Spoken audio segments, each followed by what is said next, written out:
कहते हैं सफलता का चिराग कठिन परिश्रम से ही जलता है। असंभव शब्द का प्रयोग केवल कायर ही करते हैं। बहादुर और बुद्धिमान व्यक्ति अपना मार्ग स्वयं बनाते हैं। इंतजार करना बंद करो, क्योंकि सही समय कभी नहीं आता। मिसाल कायम करने के लिए अपना रास्ता स्वयं बनाना होता है। यदि मंजिल ना मिले तो रास्ते बदलो, क्योंकि वृक्ष अपनी पत्तियां बदलते हैं, जड़ें नहीं। जिस दिन एक सिग्नेचर ऑटोग्राफ में बदल जाता है ना, तभी मान लीजिएगा कि आप कामयाब हो गए हैं। तब तक मेहनत करते रहिए। कड़ी मेहनत आपको वहाँ पहुँचा देती है जहाँ अच्छी किस्मत भी शायद आपको ना पहुँचा पाए। हमारा भविष्य हमारे वर्तमान पर निर्भर होता है, इसीलिए अपने लक्ष्य पर निरंतर काम करते रहिए। आप में शुरू करने की हिम्मत है तो आप में सफल होने की भी हिम्मत है।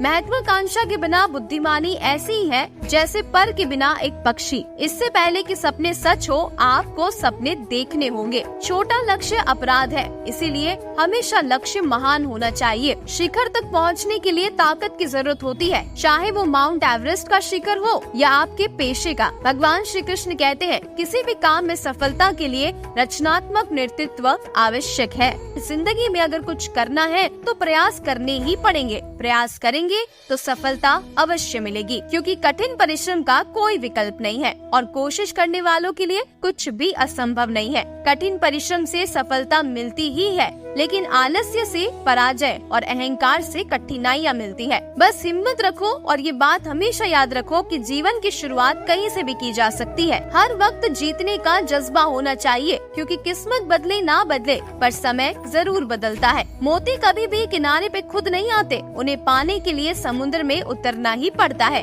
हार तो वो सबक है जो आपको बेहतर होने का मौका देती है। अगर आप कुछ ऐसा पाना चाहते हैं जो आपने पहले कभी नहीं पाया, तो आपको कुछ ऐसा करना पड़ेगा जो आपने पहले कभी नहीं किया। शुरुआत करने का तरीका है कि आप बात करना छोड़ दे और बस काम करना शुरू कर दे। असाधारण चीजें हमेशा वही छुपी होती है जहां लोग सोच भी नहीं पाते। अगर आप सकारात्मक बोलोगे तो आपको सब कुछ सकारात्मक ही दिखेगा। अगर आप बुरी परिस्थिति में भी अपने आप को सकारात्मक रखते हैं तो यकीन मानिए, भगवान श्री कृष्ण कहते हैं कि जीत आपकी ही होगी। जब आप अपनी सोच को नकारात्मक से सकारात्मक में बदल देते हैं तो आपको सकारात्मक परिणाम मिलने शुरू हो जाते हैं। अगर आपने ये मन में ठान लिया कि आप कर सकते हैं, तो इसी में आपकी आधी जीत हो जाती है। भगवान श्री कृष्ण कहते हैं, लक्ष्य भले ही तुम्हारा छोटा है, लेकिन संकल्प हमेशा बड़ा होना चाहिए। जिस व्यक्ति में आत्मविश्वास होता है ना, वो दूसरों का भी विश्वास हासिल कर लेता है। 4 साल से किशनगढ़ गांव में बारिश की एक बूंद तक नहीं गिरी थी।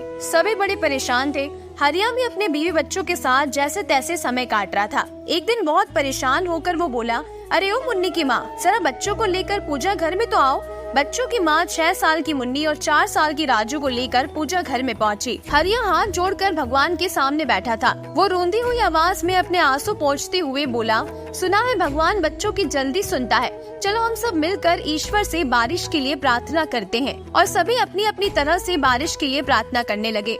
मुन्नी मन ही मन बोली, भगवान जी, मेरे बाबा बहुत परेशान है। आप तो सब कुछ कर सकते हैं ना, हमारे गाँव में भी बारिश कर दीजिए ना। पूजा करने की कुछ देर बाद हरिया उठा और घर के बाहर निकलने लगा।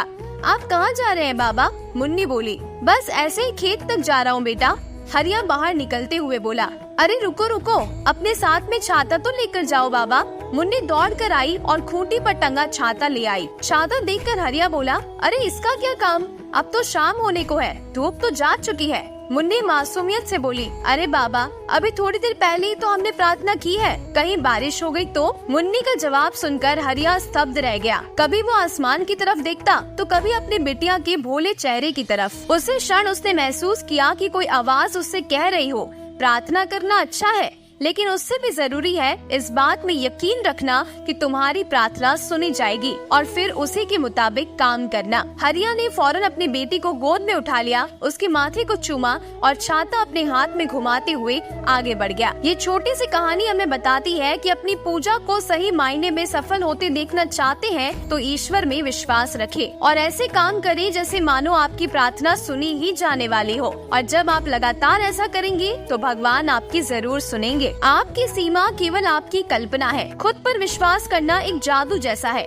अगर आप ये कर सकते हो तो आप कुछ भी कर सकते हो। अपने लक्ष्य पर नजर और अपनी मेहनत पर विश्वास रखो। भगवान श्री कृष्ण कहते हैं, अपने लक्ष्य की ओर आगे बढ़ते रहो। जितना तुम सोचते हो वो उससे भी कई ज्यादा नजदीक है। अगर आप कुछ सोच सकते हैं तो यकीन मानिए आप उसे कर भी सकते हैं। केवल उन्हीं के साथ रहने की कोशिश करें जो आपको ऊंचा उठाने वाले हैं। संघर्ष से मानव की भावना मजबूत होती है, इसीलिए जीवन में संघर्ष जरूरी है। कभी कभी आप अपनी खुद की ताकत का एहसास नहीं करते जब तक कि आप अपनी सबसे बड़ी कमजोरी का सामना नहीं करते। मन ही सब कुछ है। आप जो सोचते हैं आप वही बन जाते हैं। एक दिन आप उस स्थान पर होंगे जहां आप हमेशा रहना चाहते थे। बस विश्वास करना कभी बंद मत कीजिएगा। कामयाब इंसान भले ही खुश ना रहे, लेकिन खुश रहने वाला इंसान हमेशा कामयाब जरूर होता है। जीतने के लिए आपका जिद्दी होना जरूरी है। जो सिर्फ फिरे होते हैं वही इतिहास लिखते हैं। समझदार लोग तो सिर्फ उनके बारे में पढ़ते हैं। भगवान श्री कृष्ण कहते हैं, यदि आप असफलता से डरते हैं तो आप जीवन में कभी सफल नहीं हो पाएंगे। इसीलिए किसी चीज से डरिए मत और अपने लक्ष्य की ओर निरंतर आगे बढ़ते रहिए। आपको सफलता बहुत जल्द मिलेगी।